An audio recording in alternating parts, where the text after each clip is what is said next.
Ipinaigting naman po ng Department of Health ang pagbibigay sa mga pamilyang Pinoy ng access sa impormasyon at serbisyo hinggil sa family planning. Ito ay sa gitna na rin ng paglobo pa ng populasyon sa bansa na pumalo na po sa 119 million ngayong taon. Si Mark De La Rosa sa balitang yan.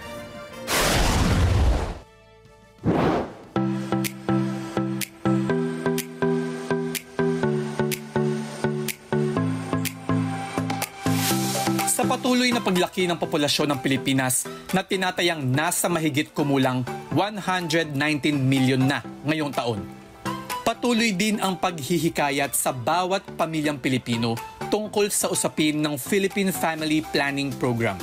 Nakatutok ang Department of Health sa pagbibigay ng tulong sa mga mamamayan upang masiguro ang malawak na akses sa impormasyon at dekalidad na serbisyo sa family planning. To help the couples and individuals to achieve their desired family size within the context of responsible parenthood and improve their reproductive health to attain sustainable development. Pinuntuhan din sa DOH Health Literacy ang kahalagahan ng pagtuturo sa mga Pilipino ng mga hakbang sa pagpaplano ng pamilya, kabilang ang pag-iwas sa hindi inaasahang pagbubuntis. Patuloy din ang payo ng mga healthcare provider na isaalang-alang ang paggamit ng iba't ibang contraceptives. So isa sa mga importante po sa pag-educate po natin sa ating mga kababayan tungkol sa family planning ay nagkakaroon po tayo ng proper birth spacing. Naiwasan po natin yung pagtaas po ng morbidity and mortality among sa ating mga mothers and babies. Binigyang diin din ni Dr. Rosalyn na ang isang babaeng nagbubuntis taon-taon ay maaaring umikli ang lifespan dahil sa mga pagbabagong nangyayari sa sistema ng kanyang katawan. So napaka-importante po na may tamang agwat na 3 taon po para makarecover po ang ating mga nanay.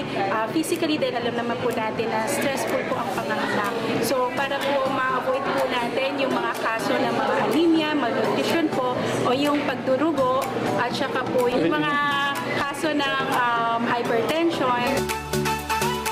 Muling ipinaalala ng DOH na mahalaga ang family planning sa pagtulong na mabawasan ang kahirapan dahil nagbibigay ito ng kakayahan sa mag-asawa na mapaghandaan ang kinabukasan ng bawat miyembro ng pamilya.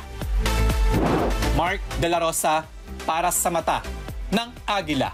Matatag, matapang, matapat. Maraming salamat sa inyo pong pagsubaybay sa Mata ng Agila Primetime. Para malaman ang matatag, matapang at matapat na mga balita, i-follow lamang at mag-subscribe sa @Net25 TV.